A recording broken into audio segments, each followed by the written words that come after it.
Saddam, hello everyone. It's good to be back. I'm glad to be online with you after my little holidays. I had a long week of holidays. Saddam, Sohail, good to see you. Thank you for coming online. Thank you for being here. Thank you everyone for watching. Today we're going to talk about the body and how numbers manifest in the physical body, which is a fascinating subject. And it's fascinating in a number of ways. And one of them is that you can perceive the numbers of somebody's, even the date of birth can manifest in the face and the body, which is something that to me, it kind of feels quite crazy. Me coming from a very scientific and skeptical background, just to accept that somebody's date of birth is going to manifest affecting how they have certain abilities and capacities and challenges in life. That was already such a big leap.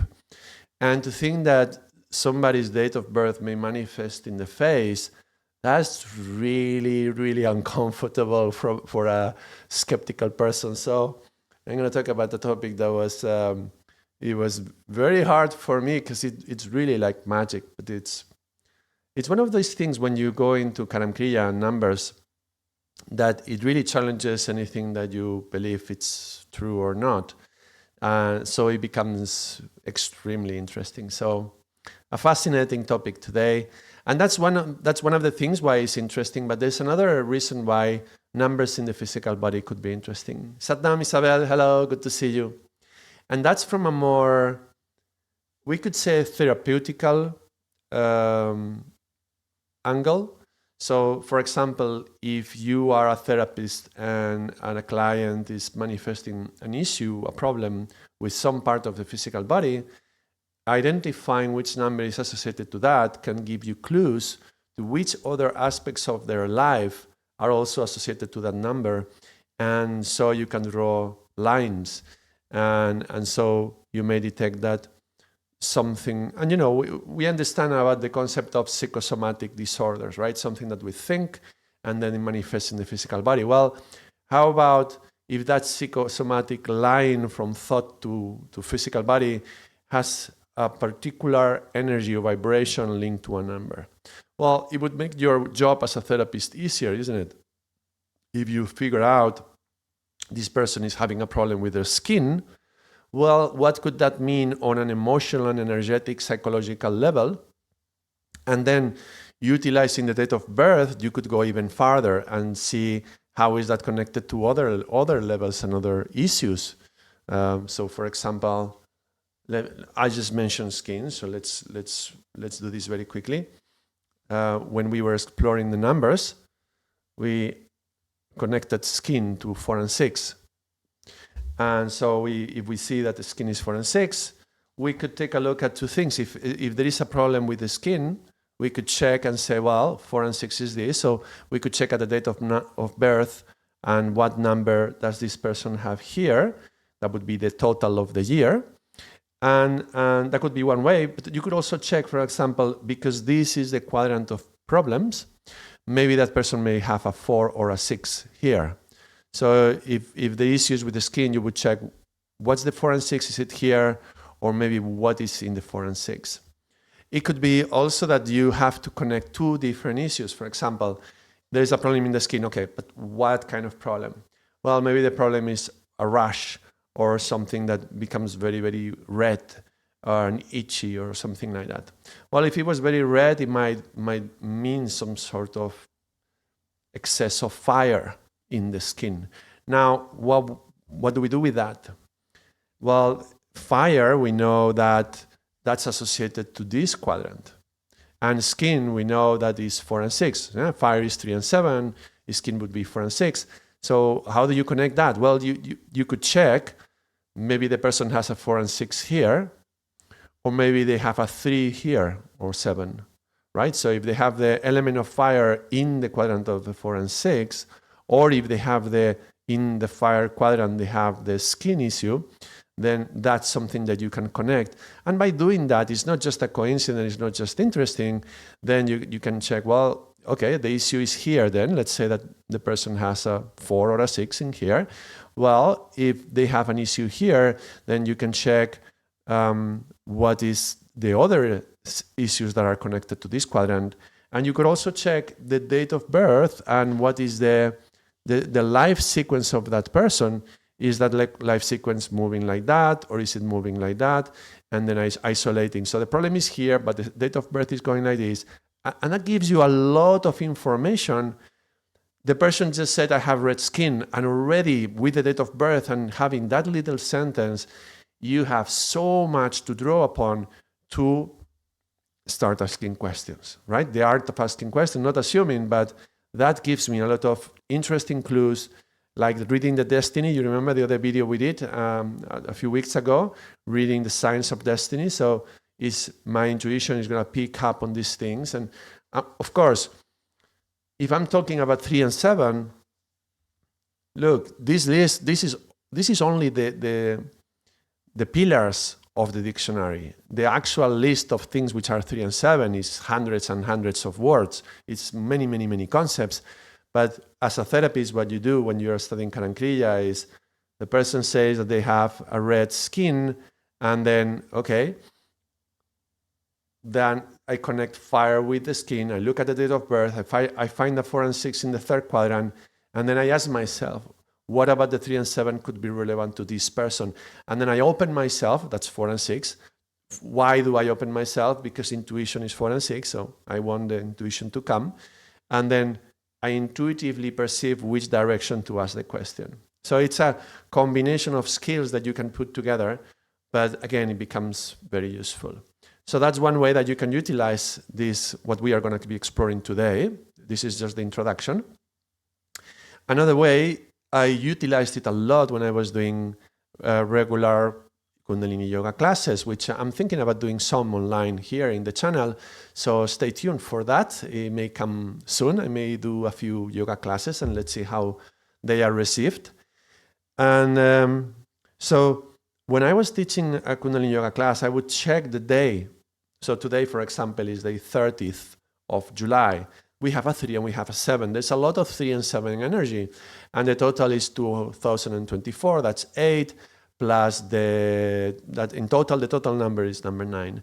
So I would think, okay, we have a 3 and a 7, the 30 and the 7, and we have a total of 9, 3, 7, and 9, 3, 7, and 9. And with that, I look at my understanding of how those numbers manifest in the physical body, and drawing upon that, I can choose a yoga class that is going to be working on that. Now, if you do a yoga class that is going to be working on exactly the elements, glands, organs, systems, whatever on the body that are associated to the numbers of the day, that class is going to be empowered, and it's going to be, the effects are going to be exponential.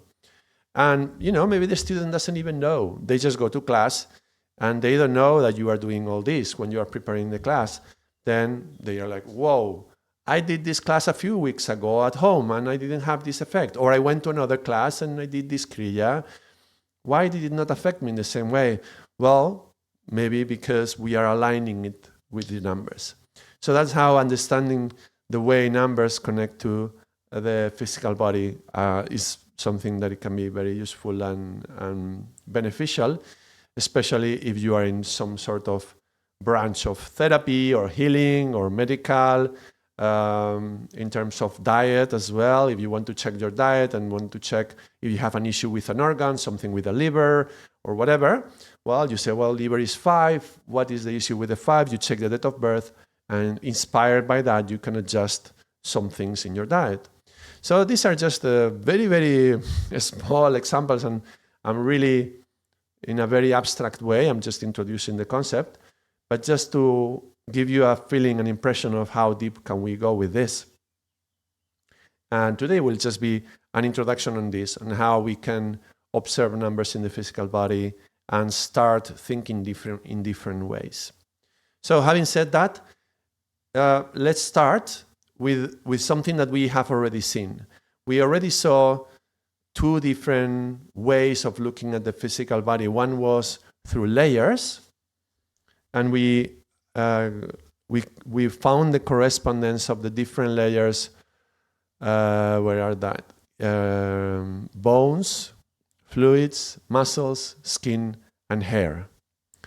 So if one of the problems that you are identifying are associated to these layers, then you can recognize that it's that number. So if you have a problem, an issue with the hair, maybe you are suffering from your hair is getting damaged, or you're losing hair or something like that, then you would check the 5 and 10. That means you would go to the date of birth and you would check this area around here. Or you would check where are the 5s and the 10s around the other numbers to see if there is a problem with that number. So that's an example. So we did that, those layers. That's already can be interesting. You can read it as well, like for example, when we say fluids, it's not just the fluids in the body, such as the lymphatic system and the blood circulating, but also because the blood is more connected to 1 and 9, but it's also the fluids that you consume. So how much water do you drink? And is your water in balance with you? Many people don't drink enough water. Me right now, I'm feeling a little bit dehydrated, so let me compensate that.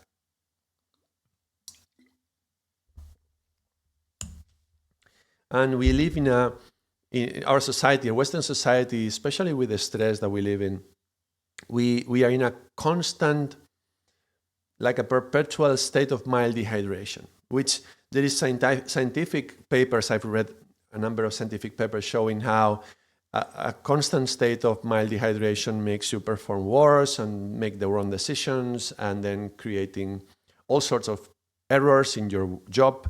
And then that's going to cause more problems, which is going to stress you even more. And when we are stressed, we drink less, and then that cycle keeps continuing. Many of the issues associated to health are like a vicious cycle that goes on and goes on and activates itself. And this very cycle, you can change it the other way around. As you hydrate yourself and you're more in balance, it helps you to make proper decisions, you make less mistakes, you are less stressed, and therefore you can be more in balance with your hydration. A simple example, but it works in many ways. So that's, I think, an interesting approach. And so that's when I was talking about fluids, for example. Okay, so this is one way of looking at the body, and we already did that, so I'm not going to go deeper into this topic. But another one was looking at the system. Which of the systems is being associated to this number? So the skeletal system, digestive system, lymphatic, genitourinary system, muscular, circulatory, respiratory, glandular, and the nervous system.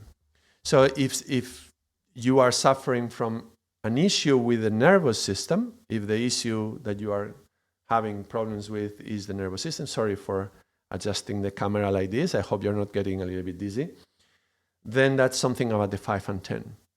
And nerves, in general, nervous system is nerves. Nerves are something associated to the 5 and 10. So that would be something that you could explore. What is happening with that? Now, I understand I'm not explaining. So, okay, if I am somebody who gets very nervous, what do I do with that? Because I cannot give you a formula that is going to be applicable to anyone. I'm giving examples, some little examples that maybe are useful, but at the end of the day, you have to be case by case, person by person, because every person has their own characteristics, their own date of birth, and their own way that they express their date of birth.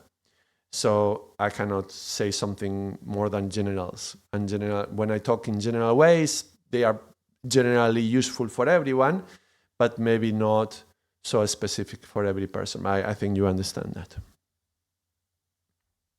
I'm speaking a little bit fast, maybe. I've been 9 days in Spain, and Spanish people speak really quick, and I feel like I'm at a different rhythm that I generally am. So I'm going to try to slow down. And if you are, I know Isabel, for example, it's not your first language, the English, and you are trying to catch up everything I'm saying. So I need to slow myself down a little bit. I'll try to do that. I just came back from holidays, so I'm still like that. Also, it's very hot, and Spanish blood is also very hot blood. So the heat goes into my speech, and I tend to accelerate. Yeah. That could be also another example. Somebody who likes to do things very quickly. That would be a Rajasic person, somebody who is always looking for that speed. It's not necessarily a person who is nervous. That would be the 5 and 10. It could be the speed of the fire. The fire moves things up. So it could be an excess of fire. Or maybe that for that person, that amount of fire is fine. They are balanced in the fire. So we can check that. While maybe somebody who makes everything very slow, very methodical, and with a lot of detail, and they move, everything they do is slow and very paused.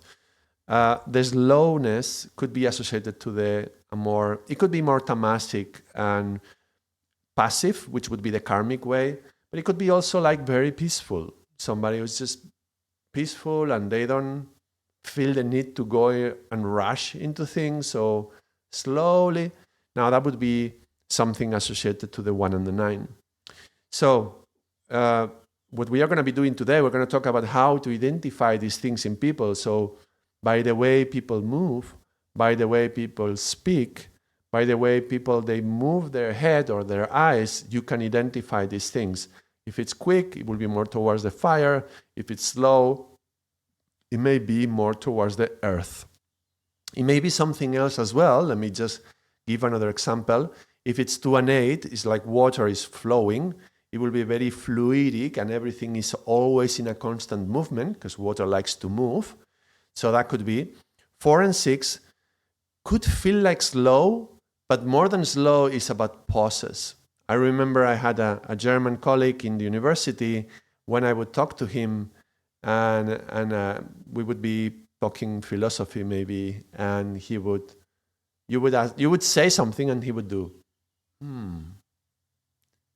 And you could count 1, 2, 3, 4, 5, 6, 7, and he would be like that, and then come back and then talk.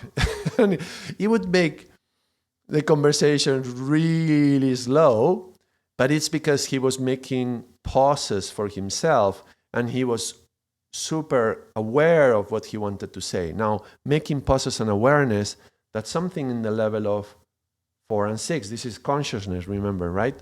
Subconscious, unconscious, semi-conscious. This is conscious. So he would go to that level of consciousness and he would make a pause for himself and reflect upon what he wanted to say. Now, the result is that when I had enough time to have the conversation, there would be incredible conversations because actually he was really good at engaging philosophical concepts and putting them into the conversation. It was really, really nice to talk to him. But if you were not with that much amount of time and you were a little bit in a rush, it could feel very frustrating for the other one, for the one who is talking to him. No? So you can identify by the way a person is moving, even when they're speaking, that is going to be saying something about the numbers as well. So that's another interesting thing. So these are the different systems I mentioned. Like all this comes because I talked about nervousness and nervous system. But you could take any of these systems, and again, we could explore it through for example, in a yoga class, like I mentioned before, a day like today, which is the total number is 9. You could go here and check, 9 is the digestive system and a skeleton. Or more, the 9 is the skeleton, the digestive is more towards the 1. So let's work on the skeleton. The day is 3 or the day and the month, 30 and 7. That's the 3 and 7 energy. It's pointing towards muscles and circulatory. Well, maybe today's yoga class would be a lot about moving the blood, moving the heart, about more exercises, physical fire exercises, and also with some awareness of what's happening to the skeleton through that exercise, and maybe finding some alignment in the postures. I could, for example, choose a Kriya that is working on this, but while I'm guiding the Kriya, I would pay a lot of attention to the position of the spine, for example. So that's one possibility to do it. And you may think, well, yoga is always about moving the body and alignment of the spine. And in part, yes, there is in the physical yoga that aspect, but not necessarily. I could do a yoga class if today, instead of the day 30 of the month 7, was the day 4 of the month 6, for example, the 4th of June, I could be emphasizing a lot about breath and glands. And I could be doing these sort of exercises to stimulate the thymus gland and making sure that we do enough movements with the neck to stimulate the thyroid and parathyroid.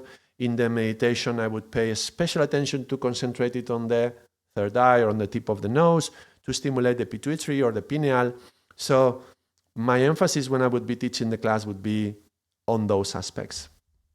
Isabel says, yes, thank you. I took English lessons to better understand and I listen your videos in English to try to understand. And then I watch again with translation and I make progress. Yeah, that's lovely. Thank you. I'm glad I am of service to that. Yeah, I learned English reading Neil Gaiman's books. I love his books and the novels, graphic novels. I like Sandman a lot. He had a beautiful graphic novel, which I remember enjoying when I first went to university.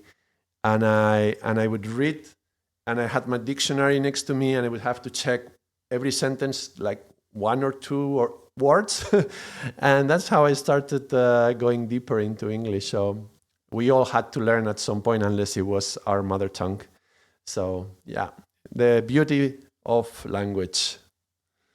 And numbers are a language as well. We are learning another language here. So Isabel, you are training yourself to learn better English, but you're also training yourself to understand numbers.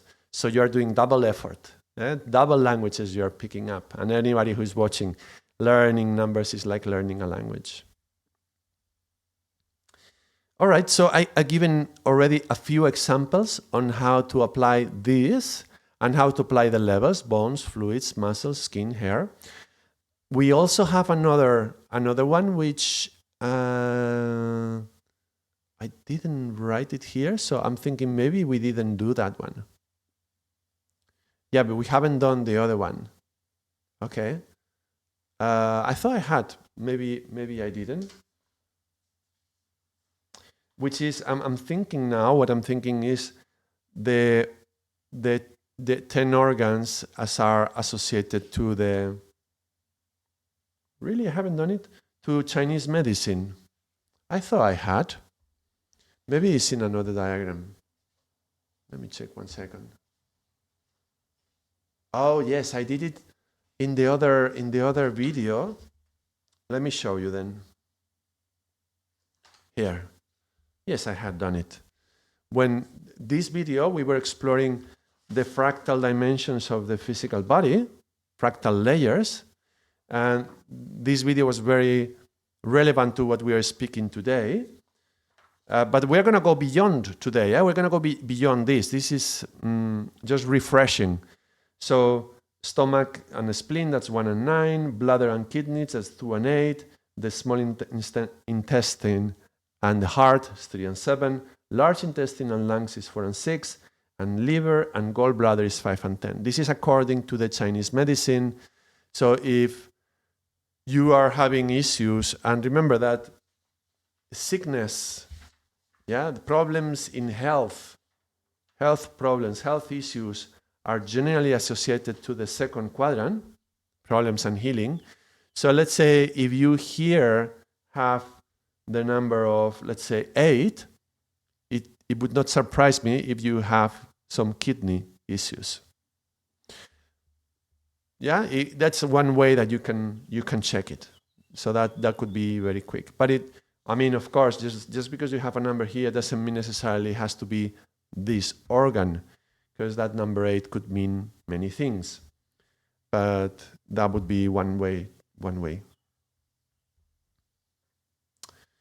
I have issues with my spine. I was just going personal, thinking myself. I was born on the 9th, and right now I'm having some problems with my spine. I'm going to the osteopath and I'm trying to realign it, and I was just I was speaking and I was stopping myself because I was trying to process internally. So let me just verbalize what I was doing. I was like, I was born on the 9th, and that's the spine. And I had problems with my spine when I was little. It was a little bit twisted. Saddam Infinity, welcome to the stream. Good to see you. And then I broke a foot when I was little, and it never healed very well. So it's always been a little bit to the side. I didn't do any physiotherapy or anything back then. It was not something that kids would do. If you walk, that's fine. But then the twist in the foot changes the angle in the hips, and that twists the spine. Now carrying two babies, when they are born and carrying them on one side, the spine goes even more. And so I'm suffering from some issues in the spine, and interesting that that's associated to the 9. So I was just doing that connection internally, but let me do it for your service here. Isabel says, yes, and I realized that I understood much better than I thought. And limiting belief for sure, it's really Wahuru. Yes, thank you. Especially when you are invested in something, you want to understand something, you understand much more than we think. We understand much more than we think. Even in different languages that we may not understand. If we pay close attention, the actual words are actually only a fraction, a small part of all the communication, counting non-verbal communication, like body language, face gestures, tone of voice. There's so much more behind, and all that you can still understand. So if we pay attention, we understand much more than we believe. Infinity says, I was wondering how would you correlate the numbers with environment and surrounding space? Yes, good. All right, maybe we will do that. We will definitely do that in another video, okay? I will take a note.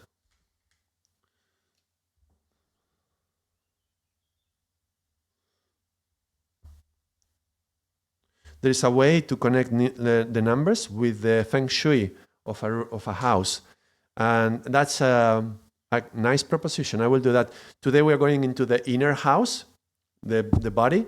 But I take your word, infinity, and I will look into this for maybe next week or maybe the other very soon. All right, so we did the organs, we did the systems, we did the layers. Actually, was in the same video, the tissues. I called it tissues, skin, bones, and so on. And now today we're going to explore a few more layers, a few more ways to look at it that are very, very, very useful. And the first one is going to be one of my favorites, which is looking at the date of birth in the face of a person. What the hell are you saying, Ardaas? Well, this is the date of birth. And Shiv Charan sometimes does this drawing. He does like that.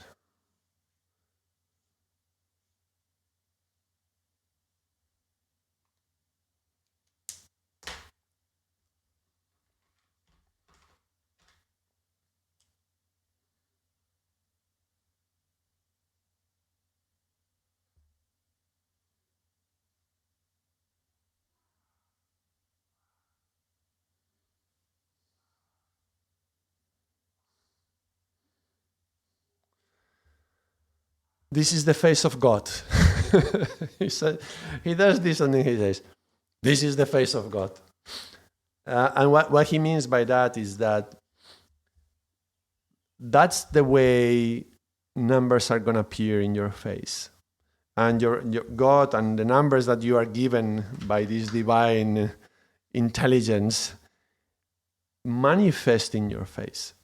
So when you are looking at somebody right in front, as you see them, you can put the date of birth like that. So you put the date of birth like this. So you would see this is the right eye. This is the left eye. And this is the right corner of the mouth and the left corner of the mouth.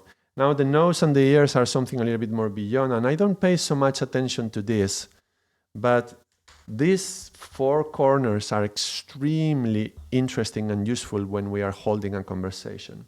So I'll tell you what, whatever number you have here is going to say things about you. I found so many people who have a 4 or a 6 in these quadrants, and you can see it in the beauty of the eye. 4 and 6 is connected to art and beauty, and sometimes you're like, whoa, what a beautiful eye that has this person. And then you find out that they have a 6 or a 4 over there. It's a very common. And we say, you have beautiful eyes, but actually eyes are very different one from each other. You can see it in myself. Actually, my two eyes are very asymmetrical, and they have different qualities. So of the position of the skin and the way the eye opens. And maybe we will do that with some of the day with some pictures of people and seeing how their face is very asymmetrical. I think most people know this, that our faces are asymmetrical, and it's very revealing because we associate beauty, standards of beauty, with how symmetrical people are. That's something that we do it subconsciously when we see. And so actors and actresses, which are considered very beautiful, generally have this symmetry in the face. But most people do not experience that. And just because you have a symmetry doesn't mean anything in terms of numbers. But you can see how the numbers of the date of birth are manifesting in the symmetry of the face. Satnam, hello, Vijay Patel. Last time I shared my daughter Prachi's birthday now. Great ongoing presentation on various aspects. Yes, I remember you, Vijay. I was looking at your date of birth. I was taking some notes at home, and your daughters as well. Good to have you here. Thank you for connecting. Good to see you. Welcome to the stream. So the date of birth manifests in the face, but why would we want to utilize that, and what do you use that for? Well, for once, a lot of things, but mostly this is like body language. I remember when I was little, and every Sunday we would go to the beach. I was born in an island, so we would go to the beach in summer. My sister one summer she was in love with one of Paul Ekman's book on the face and the body. And I remember we were reading on body language. She was reading on the faces, but then also another one from him on body language. Okay, so one of the clues about understanding body language is not the position of the body itself. One thing, you have to create a baseline, you have to see how the person is generally, and then you see when something is different. That's one thing. But also another thing is, when does the body language change? So if I'm talking to you and I'm saying something and suddenly you change your posture, maybe not, but it is a high possibility that there is a correlation between the topic being discussed, the words that are being said, and the posture that you are changing. So what I mean by that is that when I am speaking to someone, I'm looking at this, even with a big nose, and I see what is happening in the face. And so when you notice something changing in one eye or one eyebrow or the mouth, you can understand that you touched upon something in the corresponding quadrant of the date of birth. And you will, for example, let me give you an example. I had some consultations where the person is blocked to express what they are feeling. And they have rationalized their experience.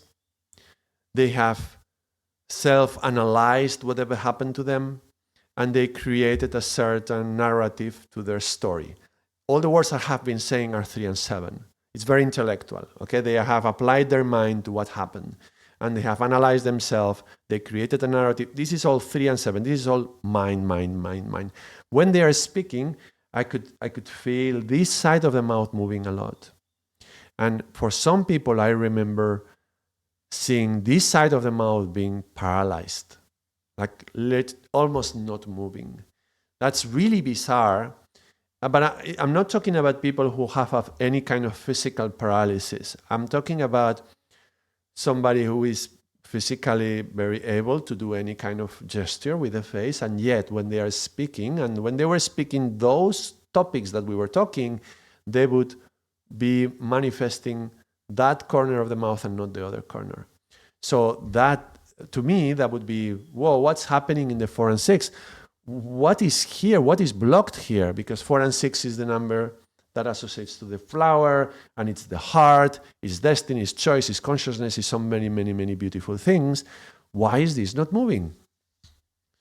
Let me read Infinity's message. I took a course by Paul Ekman on microexpressions. Yes, I can decipher very minute details in the face.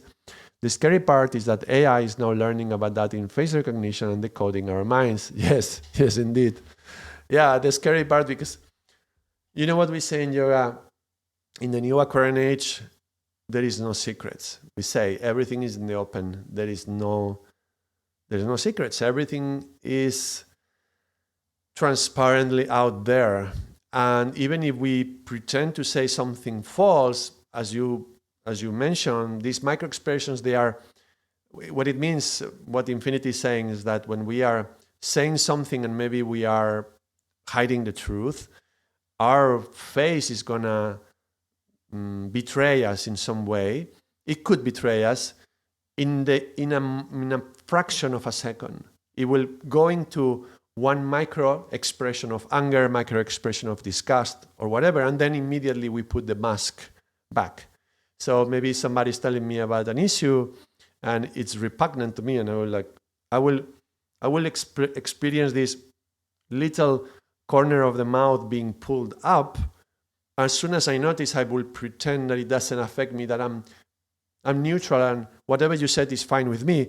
But for the fraction of a second, that corner is going to move. So that's very real. That's very real science, and it's incredibly interesting also because these micro expressions, I don't know, Infinity, how in depth you went with that.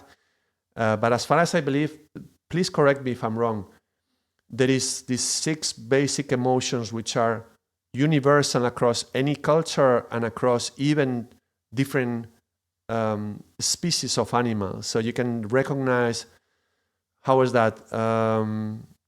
Anger, disgust, surprise, joy. I am not sure. Fear. And there's another one, I'm not remembering now. That is the same in the face of a lion, or the same in the face of a human, or the face of a monkey. So we have been genetically programmed in the brain to understand microexpressions because our survival depended on this. Back in the times, prehistoric times, before we created human language, we would depend upon understanding each other's face. When somebody sees a predator in the vicinity, their eyes widening in surprise and shock. If you see somebody like that, you immediately go also widening your eyes, because when you widen the eyes, you can see better. So you would immediately go like this, open the mouth, because with the mouth open, you can hear better. So to pay attention to see if you hear any sound or you see any shadow moving, because your life depends on that. So we are genetically programmed to understand expressions, even micro expressions, and our survival depends on that. It's just that we modern humans have forgotten this and we very often ignore it. But yeah, we get these flags from looking at people. Exactly, he traveled to so many different countries and they're the same in every culture, even very traditional ones. It's like a universal language, as you mentioned. Yes, that's wonderful. So imagine now, Infinity, if you train yourself to pay a lot of attention to micro expressions, and then when you detect a micro expression, you can come here, and not only do you see what happened, what emotion happened, but you can also detect what was happening with the numbers. Because going back to the example I was giving, talking to, and it's not one person, it's happened to me many times that I would observe somebody and it's most this side of the mouth that is speaking, the 3 and the 7. And then this concept of the art of asking questions, you remember from the other video, the other week, I'm going to go start and ask questions. And I'm asking these questions, and I'm asking these questions. And as I am asking questions, at some point, I may notice that suddenly this corner moves. Now, that's going to be an interesting question. So the moment that you detect you are here, here, here, and then suddenly this corner of the mouth starts moving, that tells me that something that was blocked, or it was in shock, or they were trying to cover it or numb. Yeah, part of the emotional system of the person has been numbed, not to remember that for whatever reason, some traumatic thing. Suddenly you're asking something else, but then that corner starts to move. That's an interesting thing. And then that's something to pay attention. You can put a pin, and the person will often try to distract you from that area and go somewhere else. They'll try to pull the conversation somewhere else, and you have to remind yourself, well, when I asked that question, that thing happened. So let me go back there. Or you can ask questions, for example, about their family members. Maybe there's some issue that they are talking about their mom or their dad, and we know that their relationship with their father and the mother, they are this. So you can pay attention to the eyes and what's happening to the eyebrows when they are speaking about that person. And, maybe they are speaking about the father, and the father, when he left when I was very little and he abandoned me. But then you see a lot of the corner of the mother moving when they are speaking like that. And you may think, well, maybe that's the conversation that the mother was saying. That's the dialogue that the mother was putting into him or her. So these are examples on how noticing which side of the face is moving can be giving you a lot of information of the numbers on what is happening there. And then, look, if this corner is not moving, and I want to engage it, because in the conversation, I've been hearing things related to this quadrant and this quadrant and this quadrant, but I'm not hearing this one. Even their face is not moving. Well, what number do they have over there? And then they say, well, in this person is number 3. Okay, so what can I do to stimulate that 3 in this corner? And this is the question that I will put in myself to see what kind of question can I ask to help the person open that up and connect to that part of themselves. Because we only find healing when we are all balanced and in a holistic way, and every part of ourselves is integrated. If we are not even ignoring, suppressing a part of ourselves, well, it's likely that that's going to create some sort of issue or harm or disease or some sort of manifestation that we don't want. So this is a good approach when we have a conversation. So we have seen this one, that's very useful, and maybe, I will try to find some faces and do this double thing, and then I will get back to you. Maybe we'll do it in one of these Thursday sessions, like we have outside of these courses. And on Thursdays, I try to complement what we do on Tuesdays, or we do something different. I will think about this and try to find faces with symmetry and asymmetry and see what we find out. There's another message. Infinity says, I think everyone can recognize those, but mostly unconsciously. Yeah, that's why most people can tell if somebody's lying, for example, without any reason, but one can do that consciously, it becomes more effective. That's right, yeah. And policemen or judges or lawyers and people whose profession is to understand and detect lies, they are trained in this. They are. Some people are better than others unconsciously, like you are saying, but these are actual training subject for them. Let's learn how to detect lies. And actually, the book that my sister was that was the first book from Paul Ekman that she picked up. I think it was How to Detect Lies. I think that was it. And I remember reading all about the itchy nose and the finger and in the eye and things like that. It was very, very interesting, but I don't know, I was 7 years old or something. So I don't remember what it was in the book. I just remember some concepts. But yes, some people anyone can train themselves to learn this better and pay attention to that. I think in general, paying attention to somebody is useful. And if for nothing else, to create a proper connection to the person. Empathy is built by resonating with the other person. So paying attention to how they move, how they breathe, how there are micro expressions in the face manifesting, is going to help me understand them better and therefore having a more empathic connection with them and my compassion. So I would say that that's in general a win-win. We have seen this diagram. Let me explore another one.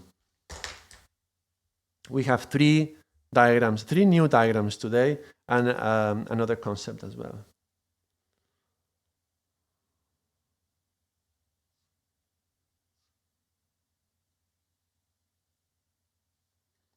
This is a reasonably good face. Let me see if I can do the lines properly.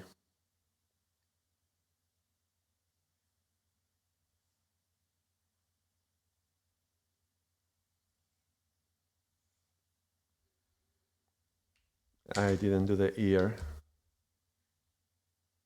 The ear would be here. Maybe a bit more in the back, but okay. So the numbers go like this.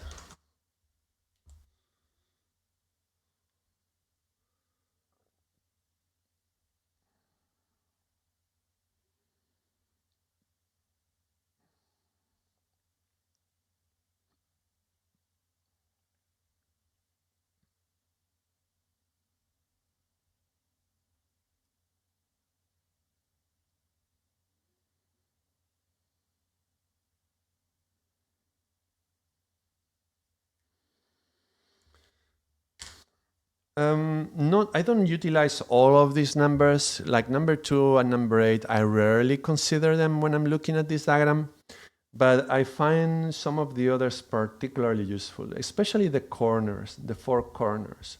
I will explain that. 3 is the number of it's an external number. Remember, this is internal, this is external, this is personal, this is impersonal. You will remember that from some of the first videos that we talked about numbers. Let me bring it back. Yes, you remember this. Internal and external, personal and impersonal. So you will find this internal and external. Well, when somebody is utilizing this chin, they are projecting the chin or they are touching the chin, that maybe it's not just about thinking, because you may think, oh, they are just thinking, but thinking there is also a movement when they are pivoting with the chin. Remember, 3 and 7 are connected.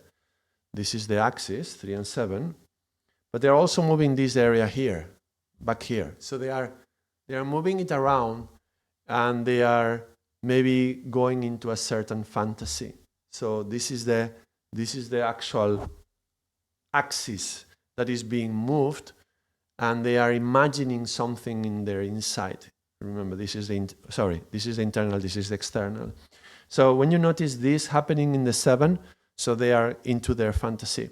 But sometimes when it's more chin, when it's not so much about the 7 but the 3, you will feel it because they are moving from the chin, and maybe they are projecting, or they will lift the chin, like feeling superior to you, which is something very linked to the ego, and the ego is the 3 and the 7, but the 3 aspect is connected to I am above you somehow. No?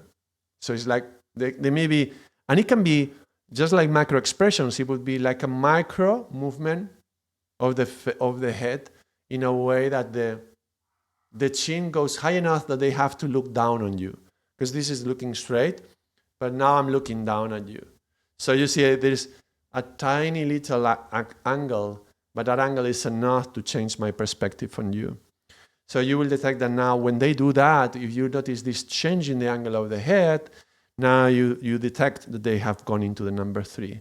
It can also go down.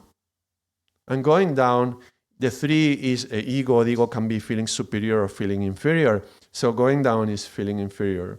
So I see this a lot in children. You are telling them something, and then, like, I'm thinking my daughters, and I was like trying to explain something that one of them could do in a different way that could be more efficient or it could be better, and she felt that she didn't do it right. And then she feels, I made it wrong. I did it wrong. And then she goes down with the chin. So now it's not here, the movement comes from here. It's a little bit subtle, but if you pay attention, where does the movement come from? And then even they will lower the eyes down. Generally, they will look down. They could be still looking at you, but then lowering the chin like that, feeling, I didn't do it right. And maybe if they keep looking at you, they might be even looking for pity, because that's linked also to the number 3. So number 3 is the number of the victim. Remember, 3 and 7 is looking. 7 is the one who looks at the other. 3 is the one who feels looked at. So if the one who feels looked at is like, I'm being observed, is it because I'm better than you, so you look at me? Or is it because I'm doing something wrong? And then, you know what I mean? Does it make sense? So you are either projecting up or projecting down. It's such a subtle thing, but please pay attention. Now, after this video, go and talk to someone or watch some video in YouTube or whatever, and pay attention to what's happening in the head. When the head is moving, it's not only the micro expressions, it's the angles, micro angles changing, and it's like moving the chin down, eyes down, feeling guilty, or maybe looking at you, I'm the victim, please feel pity on me. So there's all these mind games that are going to be playing along this axis, the 3 and the 7. It's extremely fascinating. When you start paying attention to this, it's fascinating. Shiv Charan, my teacher, did a whole course in Spain, 4 days, or I think it was 4 or 5 days, 4 days at least, just looking at the face and the body, position of the body, position of the shoulders. Even we went to look at the cheeks and how the muscles behind the cheekbones are affecting your face, because that's linked to number 6. Everything is telling us something. It's fascinating. Now, the 1 and the 9, this is the other 2 corners, which are very revealing as well. Particularly the 9 is when, number 9 is the number of patience, impatience, paying attention to detail or getting obsessed with detail. It's about being super tolerant or being totally intolerant. So it's the number that goes in those 2 extremes, is the number of extremes as well. Now, when we are being too hard on ourselves, hard is the language of stone, yeah, earth. So that's 1 and 9, and you can recognize that hardness here in the head. And we can say somebody's hard-headed. It's, hard-headed, we say, yeah, in English. In Spanish, it's cabezadura. Yeah, cabezota, we say, it's stubborn. In Spanish, we say cabezota, like big head, but it's actually like this, the forehead. So you will feel it here. You will also may experience that in the way of the wrinkles manifest on the frown, I think it's called, frowning, like frowning, the way of frowning. So this is telling you about worries and concerns that somebody may have, but particularly when it goes into the 9, which is, it becomes much heavier. It's not just the concerns of the mind thinking, which that would be fire, 3 and 7, but a little concern in the 7 may become very heavy in the 9, and then your head is like lead, and you end up with a headache thinking from all that, and the head is heavy, so heavy that you may be like that. You may end up holding your head with the arm because you put too much pressure on yourself. Pressure is the language of earth, right? Layers of earth put enough pressure that it can create a diamond, but it can also crush you. So that's the 2 aspects of the 9. So we should check what's happening with this, the forehead and this part of the face, when somebody's speaking, particularly when they are being too hard on themselves, or when they are being intolerant about others or themselves or details, or something is wrong and they are being too intolerant about that and being very picky. This is going to be manifesting in here. I hope it's interesting. I hope these ideas, maybe you kind of knew a little bit of this, and maybe intuitively you picked it up. You see somebody who is like that, and you will kind of know intuitively what's happening.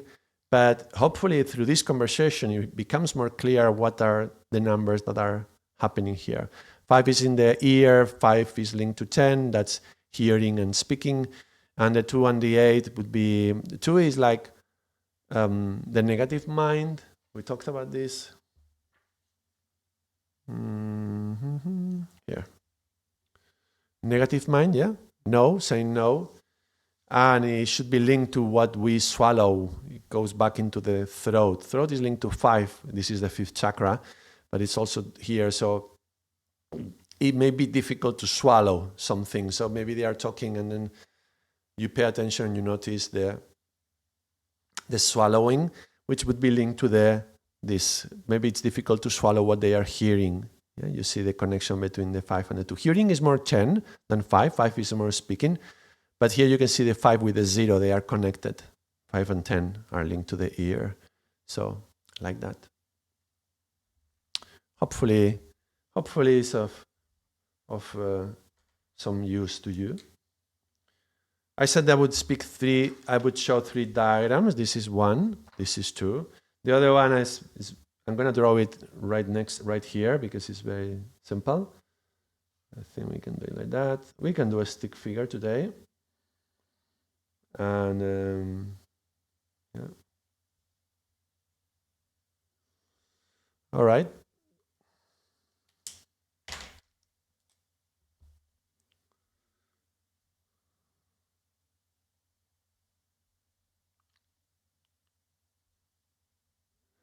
So this is 1, 2, and 3, 4, 5, and 6, 7, 8, and 9.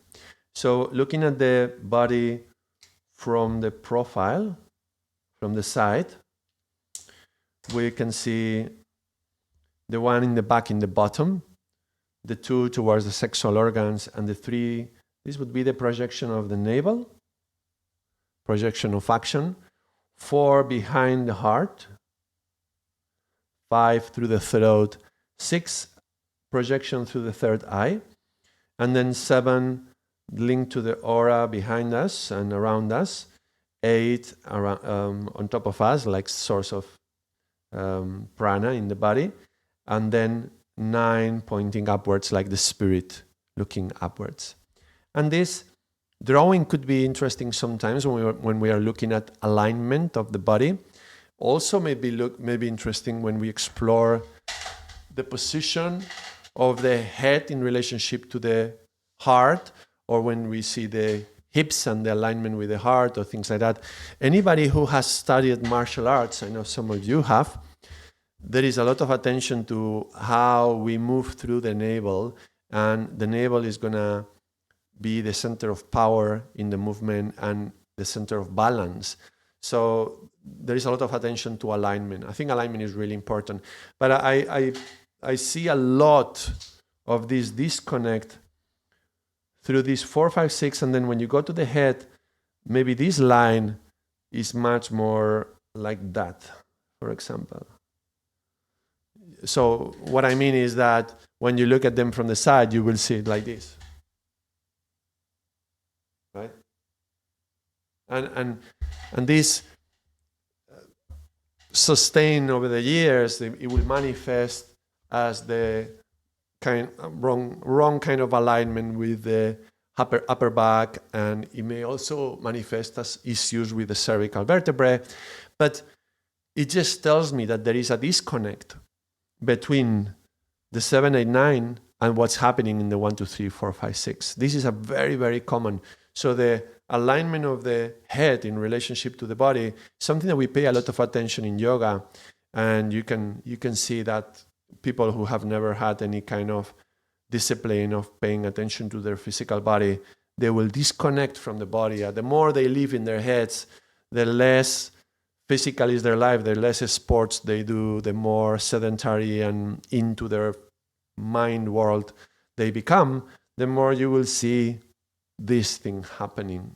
And could be subtle, it could be quite strong, but that's interesting and sometimes concerning when you see somebody so disconnected. It will be interesting. It will be concerning. When I see somebody meditating, for example, that's an interesting side effect. I sometimes see people who will be doing a meditation with a group. In meditation, we keep an alignment of the body, but then you see them raising their head and smiling, like if they were in heaven. And I'm not saying all of them is false, but mostly when you are raising the head and doing these kind of things with the head, there is some pulling from the 7 with the fantasy and raising the 9 up. 9 is the spirit, but also is this fantasy taking you up towards the heavens. But it's a false heavens. It's an imaginary one. It's a false belief that you are getting enlightened. And you will see this in the manifestation when this third line, it just goes out of balance like that. So those kind of people, they are like in a cloud. You can see it in people who are drugged as well. There is a certain misalignment here, and they are living in this world of fantasy or spirit world opened up artificially through some drug means.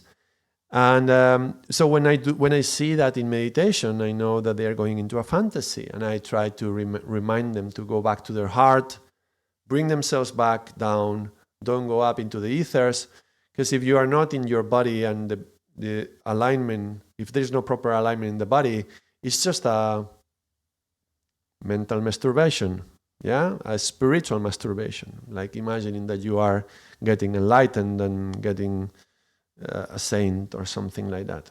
I don't know how to say it with other words. It sounds pretty nasty, but it's a little bit like that. And look, it's fine. There's nothing wrong with that per se. If you are going a lot into that space, there is a danger that you create a lot of spiritual ego because you think you are getting enlightened. But there's worse things in the world than that, right? There's worse things in the world that going into meditation and going into a fantasy. However, since you take the time to go into meditation, why not be here, not in your mind space? So I would just say that. Infinity says there's a yogic kriya called Shambhavi, the secrets Anandamide, that secrets Anand. Oh, Anand is like bliss. I think you mean that. So one becomes blissful and he has a head lowering a bit down and eyes all the way up. Right. I see what you mean. But Shambhavi isn't that when you are focusing the eyes on the third eye or the crown? Shambhavi Mudra, I think it's called. It could be. But then the head lowering is already telling you something. It's telling you don't go up and escape. It's just going in. So you're going in but aligning up. So that's a clue. Because if you just go up, it easily triggers the mind. You can try it right now. You can just try to do this. Lift the head a little bit and see how your mind wants to go into a fantasy very, very quickly. And it's quite nice. The feeling is good, but that's because the mind likes to do that. The mind likes to go into this fantasy. So,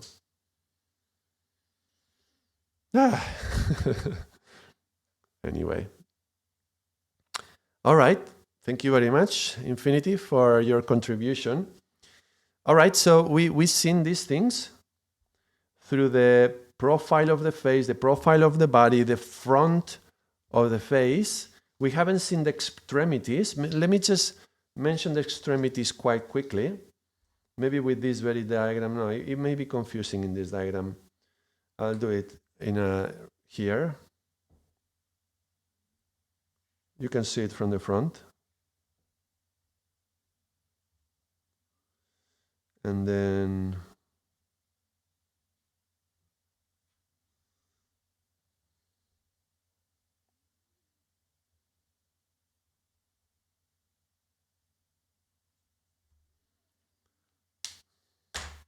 I do stick figures because that's going to be easier to see the different points.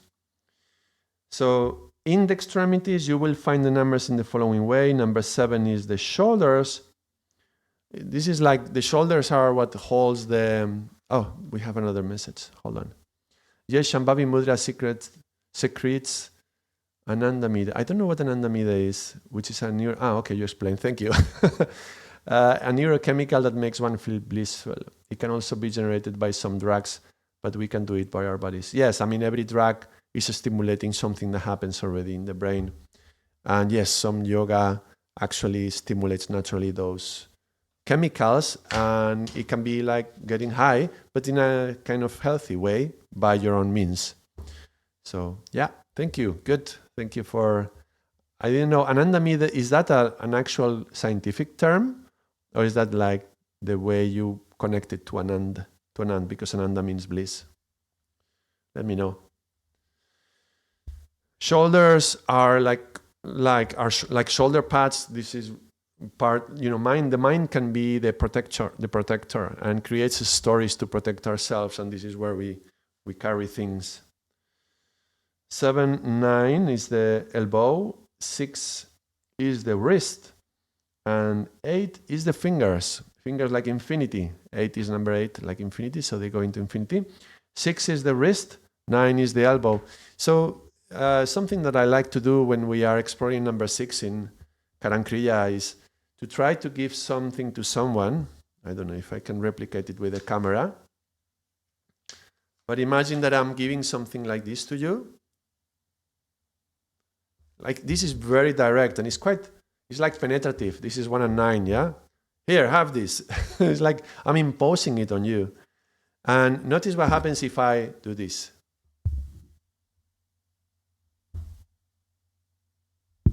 Here, have this. And this very small and subtle turn of the wrist is going to stimulate 6.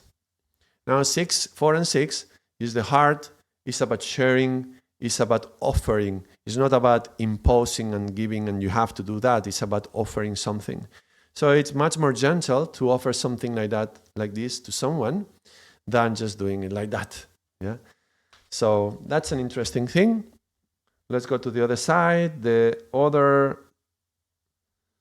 extremities are 3, 1, 4, and 2 would be the toes.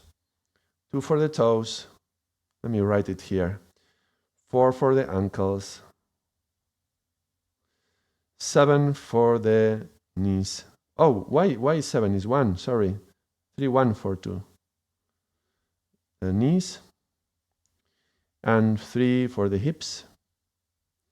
7 for the shoulders. 9 for the elbows. 6 for the wrists. 8 for the fingers. Isabel, this looks like an English class.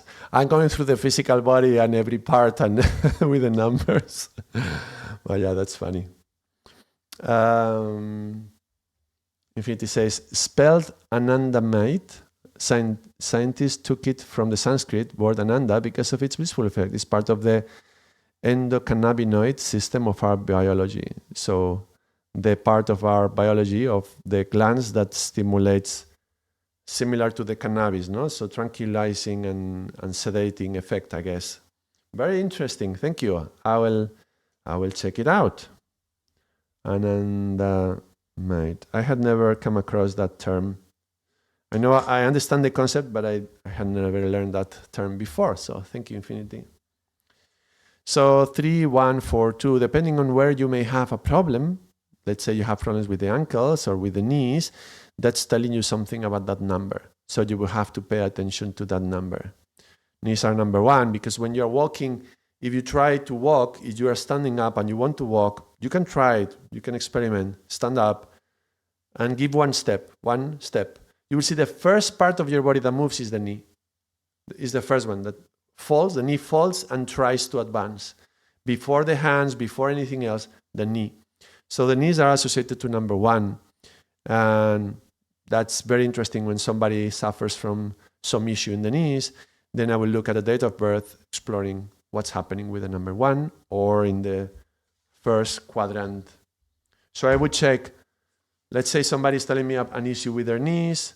I would go to their date of birth and I would explore, is in relationship to problems, does this person have a 1 here? Or what does this person have with the 1 and 9? That would be here.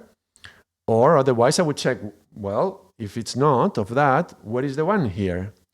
And then whatever is the 1, that may be the issue related to the knees, or maybe there is no 1. And if there is not any single 1, that could also be interesting. Sometimes when we look at a date of birth, it's not so much about what comes up, what appears, than what is not there. What is not there is just as revealing as what manifests. Phew. I have one date of birth here right now from the other day. We were doing dates of birth. Isabel, you are on chat. You have no single number 1, but you have 2 9s.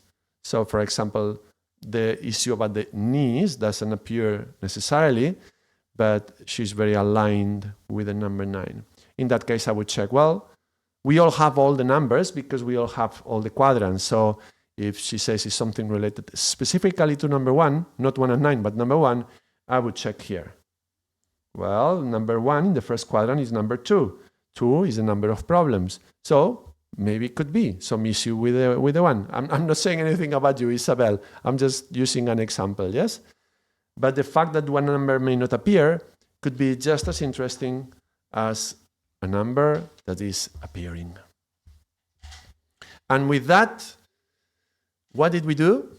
We talked about how numbers manifest in our physical body through the different layers, tissues, the different systems, the different organs according to the Chinese medicine. We looked at the numbers manifesting in our face, manifesting in our profile, in the body, in the profile, how the numbers manifest. What else? In the shoulders and, the extremities. And how to understand that. When we are talking to someone and something happens in the face, how can we relate to that through the numbers? So we are going a little bit deeper every time into seeing how Karam Kriya may apply to anything. And in this case, we explored the physical body. Hopefully it was of service. Again, as usual, if you found it interesting or useful, you can click the like button. You can consider becoming a member of the channel. Some of you are, and I appreciate every support. And share the video with others if you found that it could be of use to them. But the most important is that you are here, that you are watching, and you are supporting the channel just by being here. So I appreciate everybody contributing in that way. And thank you. Until next time, Sat Nam.